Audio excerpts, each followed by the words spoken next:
హల్లెలూయా. స్తుతి పాడుటకై బ్రతికించిన జీవనదాతవు నీవేనయ్యా. ఇన్నాళ్ళుగా నన్ను పోషించిన తల్లి వలె నన్ను ఓదార్చిన నీ ప్రేమ నాపై అన్నడు మారదు యేసయ్యా. నీ ప్రేమ నాపై అన్నడు మారదు యేసయ్యా. జీవిత కాలమంతా ఆధారం నీవేనయ్యా. నా జీవిత కాలమంతా ఆరాధించి గణపడుతును. స్తుతి పాడుటకై బ్రతికించిన జీవనదాతవు నీవేనయ్యా. ప్రాణ భయమును తొలగించినావు, ప్రాకారములను స్థాపించినావు. సర్వజనులలో నీ మహిమను వివరింప దీర్ఘాయువుతో నన్ను నింపినావు. నీ కృపా బాహుల్యమే వేడని అనుబంధమే తలచిన ప్రతిక్షణమున నూతన బలమిచ్చను. స్తుతి పాడుటకై బ్రతికించిన జ్ఞానదాతవు నీవేనయ్యా. ఇన్నాళ్ళుగా నన్ను పోషించిన తల్లి వలె నన్ను ఓదార్చిన నీ ప్రేమ నాపై అన్నడు మరదు యేసయ్యా. నీ ప్రేమ నాపై అన్నడు మరదు యేసయ్యా. జీవిత కాలమంతా ఆధారం నీవేనయ్యా. నా జీవిత కాలమంతా ఆరాధించి గణపడుతును. స్తుతి పాడుటకై బ్రతికించిన జీవనదాతవు నీవేనయ్యా.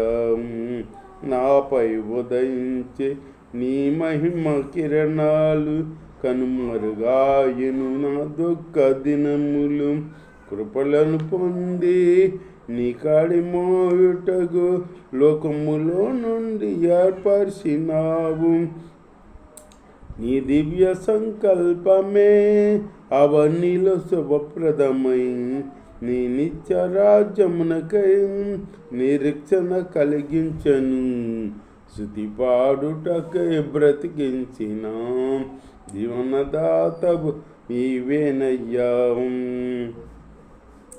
ఏతువు లేకయే ప్రేమించినావు, వేడుకగా ఇలనను మార్చినావు.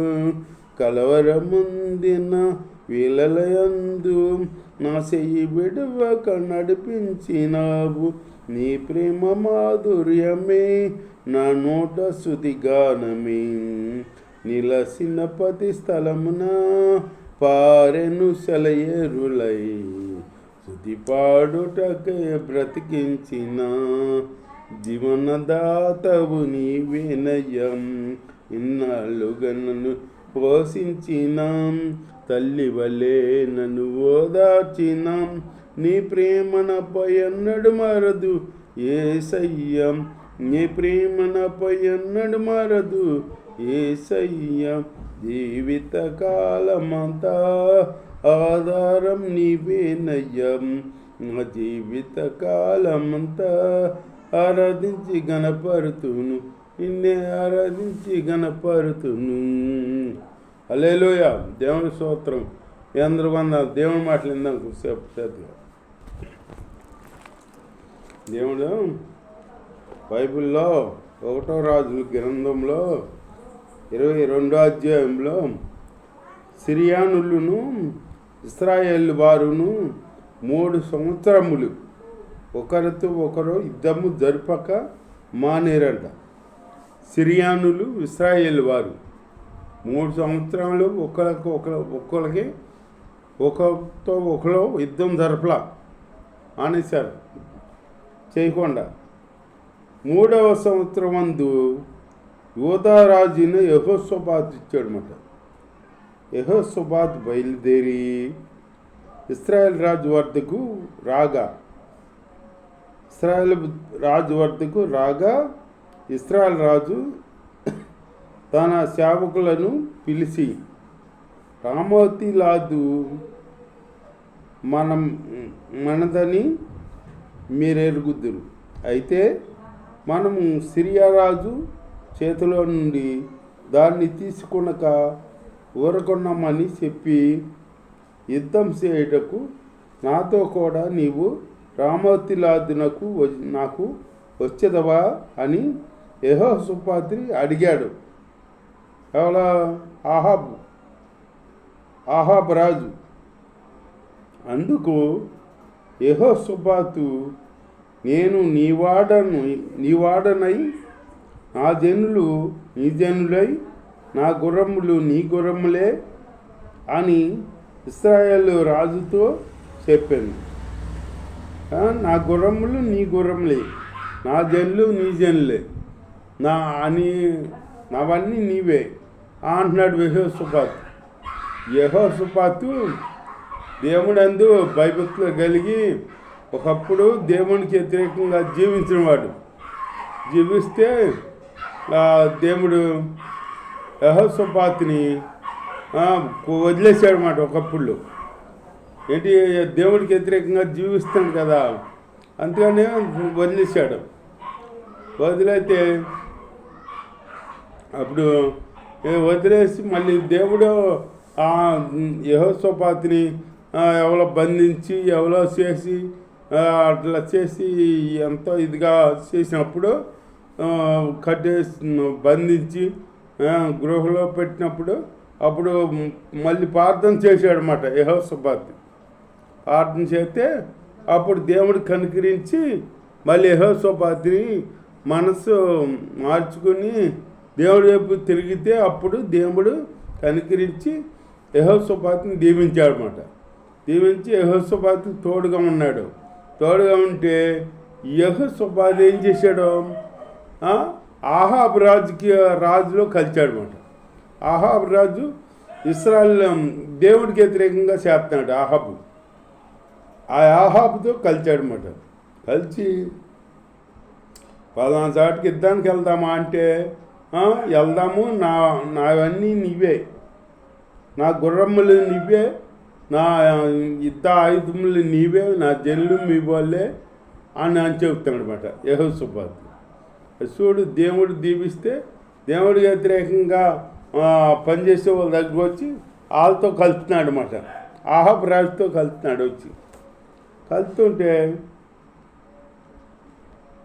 దేవుడి స్తోత్రం, హల్లెలూయా. ఇశ్రాయేల్ రాజు దాదాపు 400 మంది ప్రవర్తలను పిలిచి యుద్ధం చేయుటకు రామోతిలాదు మీదకి పోదామా పోకుందుమా అని వారిని అడిగాను. అందుకు యెహోవా దానిని రాజైన నీ చేతికి అప్పగింతును కనుక పొండని వారు చెప్పిరి. కానీ యెహోషాపాతు విచారణ చేయుటకై వీరు తప్ప యెహోవా ప్రవర్తనలలో ఎవడైనాను ఇక్కడ లేడా అని అడిగాను. అంటే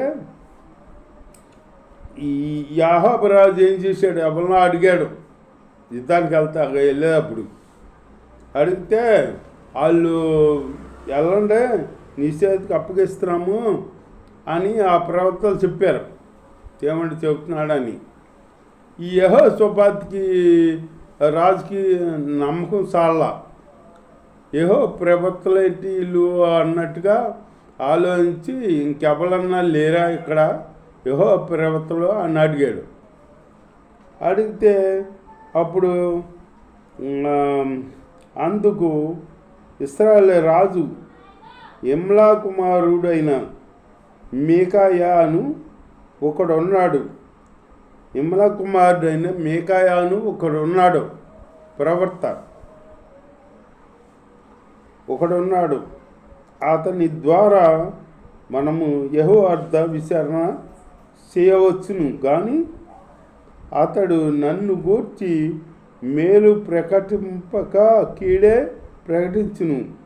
మేలు ప్రకటించగా కీడే ప్రకటిస్తాడు నా గురించి అతను అంటున్నాడు ఆహాబు రాజు. ఎందుకని ప్రకటిస్తాడని, ఈయన మంచోడైతే, మనం ఈ రాజు మంచోడైతే అతను మంచిగానే చెబుతాడు. ఇతను మంచోడు కాక అతను మంచోడు కాదు అంటున్నాడు అన్నమాట. మనం మనం మంచోళ్ళు కాక ఎదుటి వాళ్ళు మంచోళ్ళు కాదని అంటామన్నమాట. మనం అట్లా అట్లా అట్లా అంటాం మనం. అంటే మనలో ఇది మనలోది బయట పెట్టం, ఎదుటోడిని బయట పెడతాం. నా గురించి మంచిగా చెప్పడం అతను అని చెబుతున్నాడు అన్నమాట రాజు. దేవుడి స్తోత్రం. యెహోవా మంచిగా చెప్పడం అంటున్నాడు అన్నమాట. మేలు ప్రకటింపక కీడే ప్రకటించును కనుక అతని యందు నాకు ద్వేషము కలదని యెహోషాపాతుతో అనగా, యెహోషాపాతుతో అన్నాడంట. అతనంటే నాకు ద్వేషం, అతనికి నాకు పడదు అని చెబుతున్నాడు ఈ అహాబు రాజు. దేవుని స్తోత్రం. యెహోషాపాతుతో అనగా, యెహోషాపాతు రాజైన మీరు అలా అనవద్దు, అలాగనవద్దని నేను. అప్పుడు ఇశ్రాయేలు రాజు తన పరివారంలో ఒకరిని పిలిచి ఇమ్లా కుమారుడైన మీకాయాను శీఘ్రముగా ఇక్కడికి రప్పించమని సెలవిచ్చాను. ఇశ్రాయేలు రాజును యోధరాజుకు యెహోషాపాతును రాజవస్త్రములు ధరించుకొని పొమ్రోను గబుని దగ్గర విశాల స్థలమందు గద్దెల మీద ఆసీనులై ఉండి ప్రవక్తలందరూ వారి పక్షం ముందు ప్రకటన చేస్తుండగా, కెనాయన కుమారుడైన సిదియా ఇనుప కొమ్ములు చేయించుకొని వచ్చి వీటి చేత నీవు సిరియానులను పొడిసి నాశనము చేయుదువని యెహోవా సెలవిచ్చుచున్నాడని చెప్పాను. ఇనపేసులట ఆ చేత పొడిచి వాళ్ళని నాశనం చేయదువని యెహోవా సెలవిస్తున్నాడు అని చెబుతున్నాడు. అతను ఇంకో ప్రవర్త అని చెబుతుంటే చెప్పాడు, ప్రవక్తలందరూ ఆ చొప్పుననే ప్రకటన చేసు యెహోవా రామోతిలాదును రాజువైన నీ చేతికి అప్పగించును గనుక నీవు దాని మీదకి పోయి జయమందుదువు అని చెప్పిరి. వాళ్ళేమో ఈయన పొగుడుతున్నారు, ఈయనకి మంచిగా చెబుతున్నారు వాళ్ళు. ఈ మీకా ప్రవర్తన వాడు ఈయన ఉన్నదో అన్నట్టు చెబుతుంటే అది ఇతనికి నచ్చుతుంది అహాబు రాజుకి. ఇప్పుడు మనకు అనుకూలంగా చెప్పకపోతే, మనకు అనుకూలంగా వాళ్ళకే మీద మనం పక్క ఉంటుంది కదా, ఖర్చు ఉంటుంది కదా, నాకు వ్యతిరేకంగా చెబుతున్నాడు అని అనుకుంటాం కదా. అట్లాగే మీకా ఈయనకి అనుకూలంగా చెబుతున్నా, వాళ్ళేమో అనుకూలంగా చెబుతున్నారు, పొగుడుతున్నారు అన్నమాట. చెప్పిరి. మీకాయును పిలువబోయిన దూత ప్రవర్తలు ఏకంగా రాజుతో మంచి మాటలు పలుకుతూ ఉన్నారు. వాళ్ళు మంచి మాటలు పలుకుతున్నారు. ఇక కనుక నీ మాట వారి మాటకు అనుకూల పరుసుమని అతనితో అనగా, మీకాయ యెహోవా నాకు సెలవిచ్చినదేదో ఆయన జీవముతోడు నేను దానినే పలుకుదును. యెహోవా సెలవిచ్చినది ఏదో అదే పలుకుతా అంటున్నాడు మీకాయ. వీళ్ళేమో వాళ్ళకి అనుకూలంగా రాజుకి నువ్వెళ్ళు జయమిస్తాడు దేవుడు అని చెబుతున్నారు అన్నమాట. అదంతా అబద్ధం. రాజుకు మెప్పు గురించి చెబుతున్నారు అన్నమాట. నిజం మాట్లాడిన వాళ్ళు పగ, నాకు పగవాడు అంటున్నాడు. దేవుడి స్తోత్రం.